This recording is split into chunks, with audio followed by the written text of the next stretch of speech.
Welcome to my channel Sci-Fi Love Story. Thanks for watching. Please like and subscribe.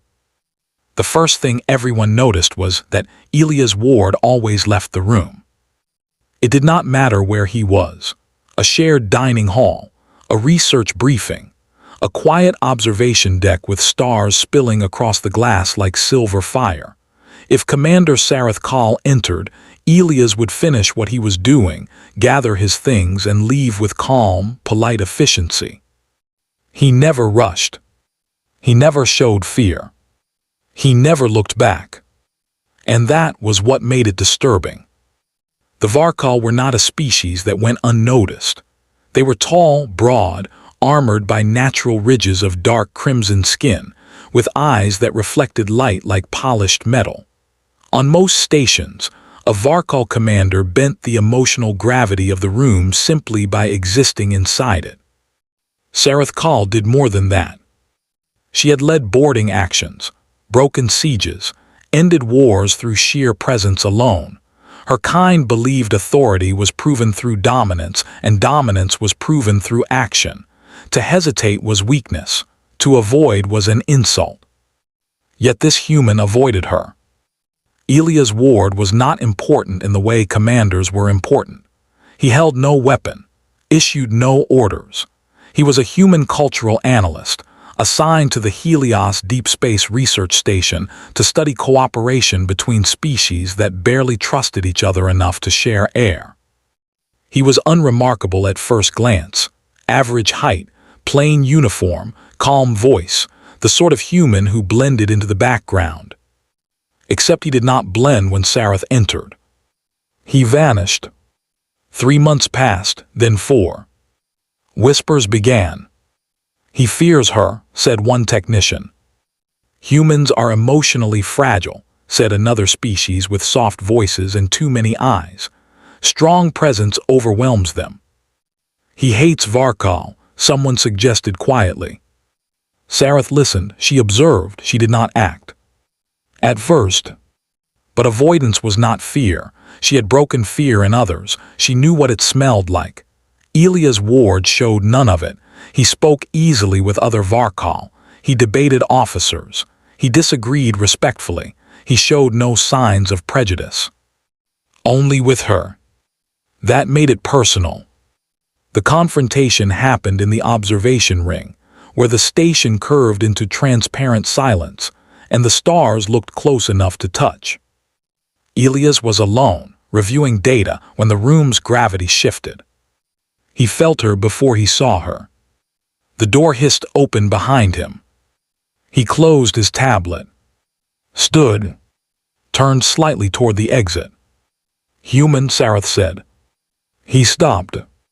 Her voice was deep, controlled, sharpened by command. It was not a request. "You leave," she continued, "every time I arrive."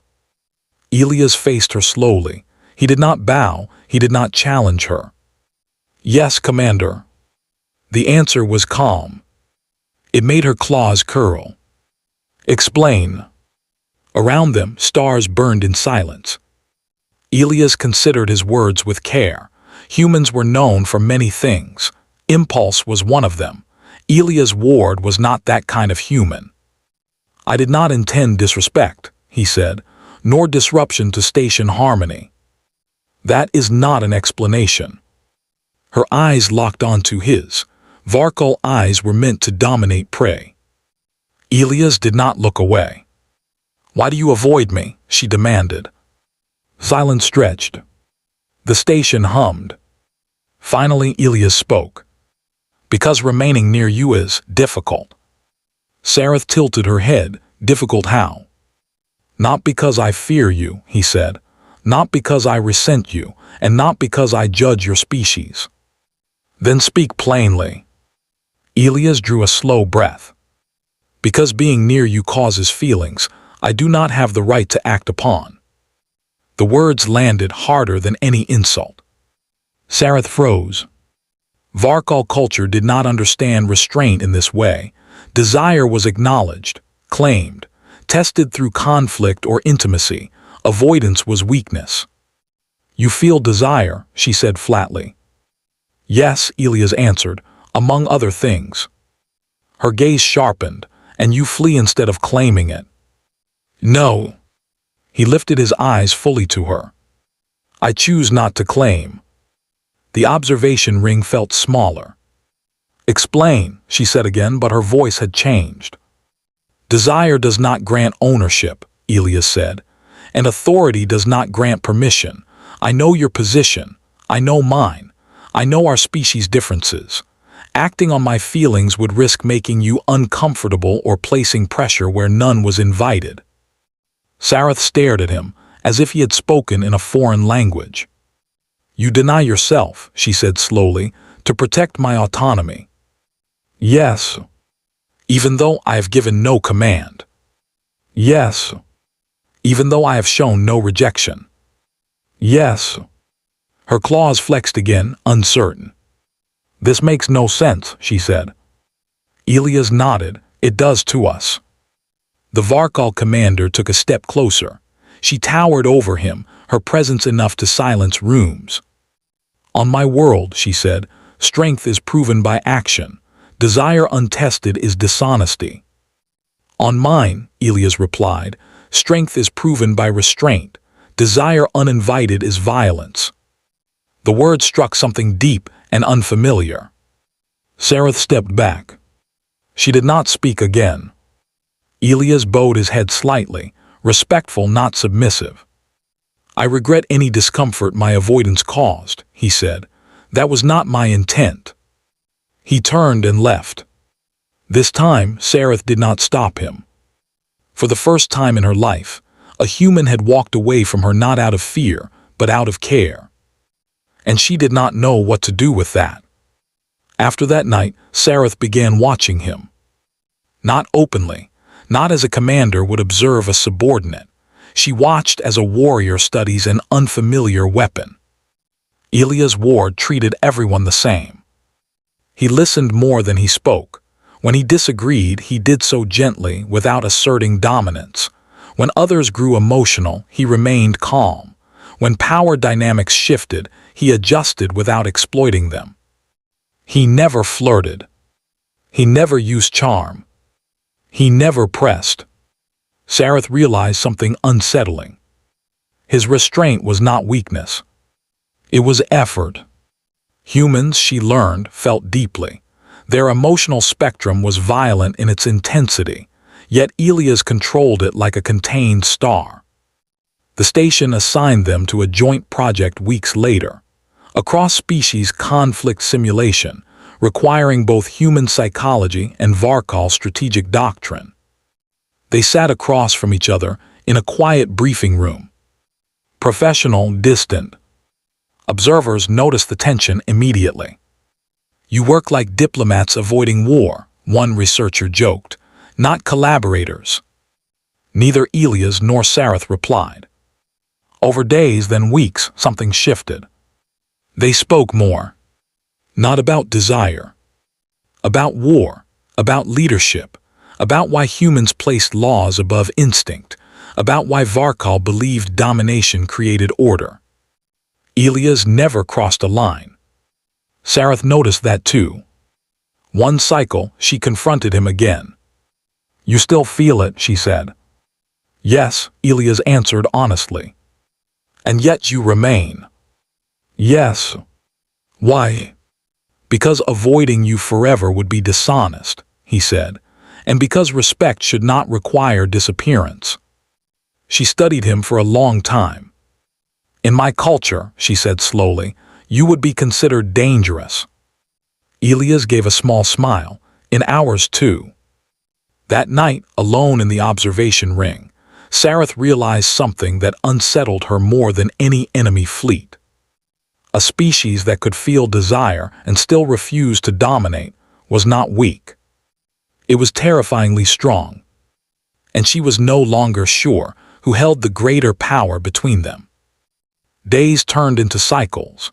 Elias Ward and Commander Sareth Call continued their joint simulation work. The simulation itself was mundane, a recreation of interstellar trade disputes, but the unspoken tension between them carried weight far greater than any hypothetical star system. They spoke less of avoidance now, but more of understanding. Elia's shared insight into human behavior, why humans limited themselves, why restraint was a mark of strength, why consent mattered more than raw power. Sareth listened carefully. She was no stranger to listening, but humans spoke of subtle things, choices without immediate advantage, and it made her reconsider everything she believed about control. "You really never act without reason," she said one evening, her voice low as the observation deck bathed in starlight. "I act when it is right," Elia said simply. "Desire does not make it right, power does not make it right." Sareth studied him for a long moment. She saw that he meant it. Humans might be fragile, impulsive, emotional, but Elias had chosen something else. Deliberate restraint, discipline, care. A shift began in her perception. She noticed the quiet moments. When Elias interacted with others, he did not dominate. He guided, he listened, he respected. She realized she had been trained to expect challenge, confrontation, conquest. With him, none of that was necessary. And yet, she felt something entirely unfamiliar. She wanted to remain near him. The first true test came sooner than either expected. A distress call arrived from the Zarathi frontier, a system known for pirate activity and resource conflicts. One of the Allied research outposts had gone silent. A small fleet was deployed for investigation. Sareth's station command ordered her to lead the reconnaissance team. Elias was scheduled to join only as a cultural liaison. He had no military role, but the station insisted. His understanding of alien behavior could prevent miscommunication that might lead to open conflict. The journey to the frontier was tense. Every alert was a potential confrontation. Every sensor blip could be an attack. Sareth was a warrior trained to read the battlefield, and Elias was a human trained to read the mind. They were an unusual pair. During the approach, Sareth finally broke the silence. "You remain calm," she said. "Even when we enter hostile territory, I do not understand it." Elias shook his head. "Calm is a choice. Panic accomplishes nothing. Analysis does." She glanced at him. "And yet," she said softly, "you are human. Others of your species might panic or fight recklessly." "I am not others," he replied. She said nothing. She did not need to. His words, simple and direct, carried authority without force. That was what unsettled her more than any enemy fleet. The Zarathi outpost lay in ruins. Reports indicated the settlement had been raided, ships destroyed, data compromised, few survivors. Tensions flared immediately among the remaining Zarathi. Accusations were thrown, blame assigned. The potential for escalation was high. Elias moved carefully among the survivors. He spoke in measured tones, asking questions, observing reactions, seeking clarity. He did not demand answers. He did not threaten. He listened. Sareth watched him work.